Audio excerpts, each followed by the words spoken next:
Alright, so the purpose of this video is to talk a little bit about the build that I run and why it is that it works pretty well in even in upper level maps. I've soloed a good amount of 73s. I think I've soloed all of the 73s now.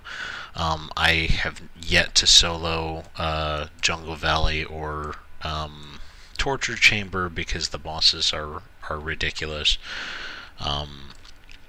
But pretty much all of the normal enemies that you run into, I really have no trouble with at all.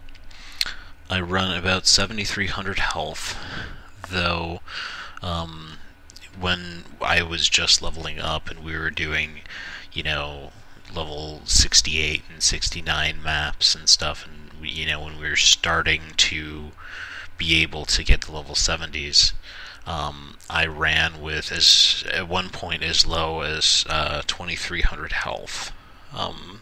Standard, I would probably be running closer to 3,100 or 3,200 health. But the reason that I mention this is because for most builds that is suicidally low. But this build does a few things that allow it to do that. My DPS is not amazing. I don't have my auras on. I'm really bad at that. I lose my auras constantly. My DPS is not amazing. It's not as low as what you see there. The way that Incinerate works, it's 100% more damage for each stage, so the final DPS value for this, when Incinerate totems are fully charged, is somewhere probably around about 2,000 or 3,000 DPS, and that's with a GMP attached to it. So when it's shotgunning enemies, or even just when the two totems get overlap their areas, it's actually quite a lot of DPS.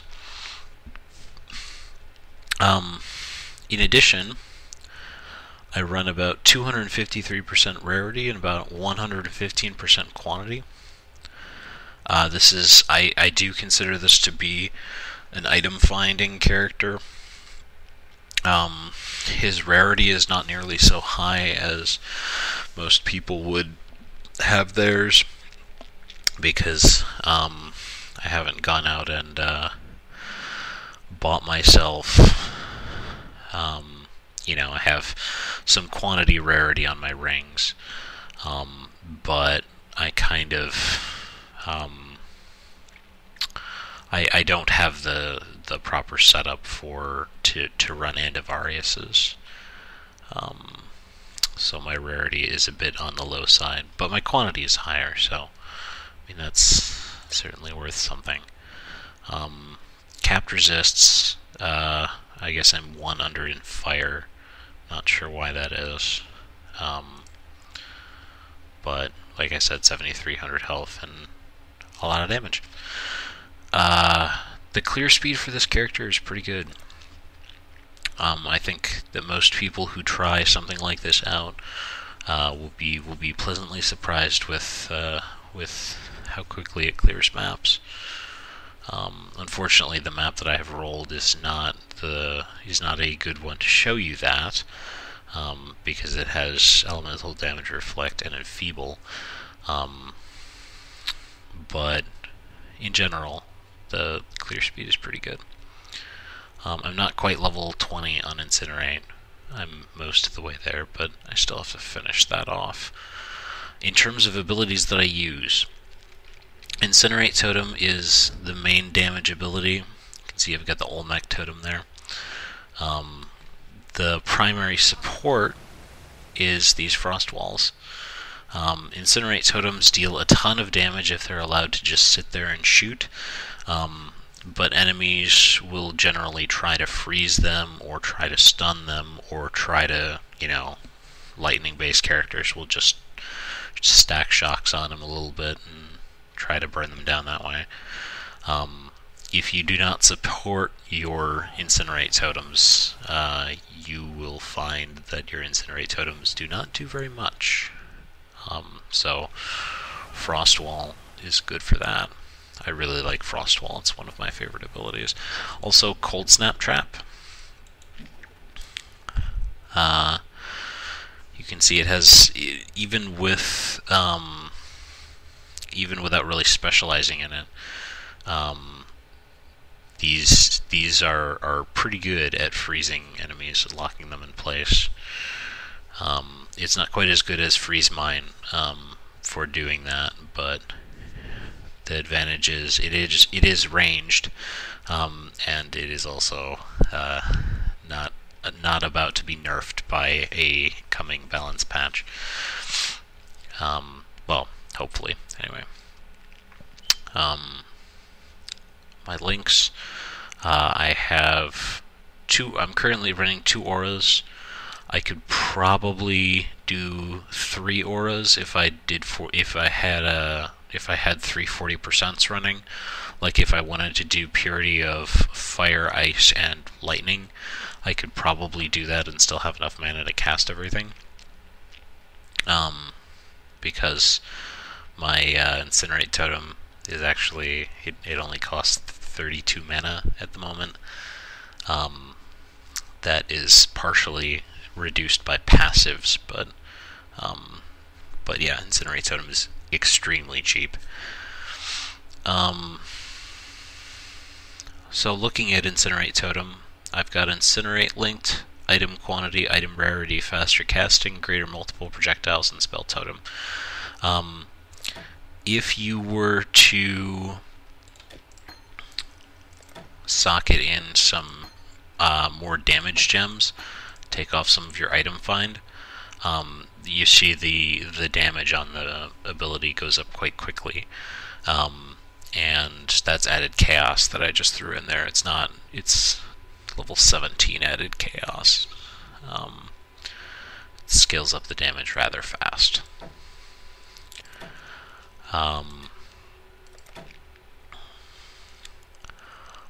But basically, I have faster casting to increase the DPS, and greater multiple projectiles lowers it quite substantially, as does spell totem. So this number that you see here is kind of as low as it gets for Incinerate damage. And like I said, my clear times still feel just fine. I run a Kaom's Heart, a Legacy one, because I have one, and because why not? I'm in Standard, so, you know, it seems fine. If I were to run with the normal Kaom's Heart instead of this one, I think I would go down to about 5,800 life or something like that, which is still, you know, perfectly fine for clearing. This is my Frost Wall and my Curse. I use Elemental Weakness. It supports both Incinerate and Cold Snap. So, you know, it's nice to have there. Frost Wall, like I mentioned, faster casting and increased duration. Increased duration is huge for Frost Wall, because if you take it off, for instance, the Frost Walls expire rather quickly. I guess that's not quite as short as I remember them spawning. When you're leveling up, if you don't have a good increased duration gem, you'll find that you spend a lot of time casting Frost Walls. Pretty much all of your time when you're leveling up. So that's why that is there. Cold Snap Trap I have linked to Cold Snap and Trap, obviously, Elemental Proliferation, and Iron Will. Iron Will is really just on there because I have 300 strength. It seems like it would be a reasonable choice. I suppose that you know, other perfectly fine alternatives would be something along the lines of, there's multiple traps that will give you shorter freezes but more of them, or there is cold penetration that would help you freeze enemies a little bit more. I believe that is all of my skills. I also have, for certain situations, I have Fire Trap. Fire Trap is, every now and then I feel like I need it, because I'll find myself in a situation where there's lightning thorns around and I want to be able to use Fire Trap to deal my damage, and use skeletons as my my means of creating some separation between myself and the enemies. I also have Raise Zombie Totem. It's primarily just there in case I find myself in a situation where I want to dispose of some corpses. It's not really there for the zombies to do any real reasonable form of damage. So, but yeah, just about all of the time I end up running this setup rather than this one. Okay. Well, that is pretty much my build. I'll show you my passive tree, because I imagine it has some passives that a lot of people haven't seen used before. This is pretty common.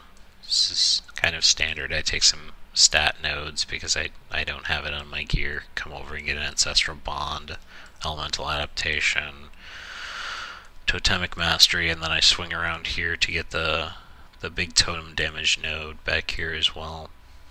I get some life and mana, a little bit of regen, get the Circle of Life right here. And then I come down and I take Unwavering Stance on the way to these two life nodes. I may not need this with 7,300 life very much, but I find that not being stunned is really nice. Being stunned sucks. I have a lot of points in reduced mana cost. That's part of the reason for this 32 mana totem. In general, I don't feel like I want to spend a whole ton of points increasing my mana so that I can cast all of my spells. So, my most expensive spell is Summon Skeletons, the totem, and that's only 56 mana. So you can kind of see how it could be that I could run 340% auras if I wanted to. It also allows me to, throw out a lot more frost walls if I find myself in a situation where, I'm in some danger or something like that, to create a little bit more separation. Come down here to get Thick Skin. On the way to get another int node. Another alternative to coming down this route is following this higher road up to Purity of Flesh. It's about the same amount of life. It also has some chaos resist. The reason that I have it this way for right now is that I like being close to this life node as well. Something else that you may want when leveling is these skill duration nodes. I have a frost wall that's 4.44 seconds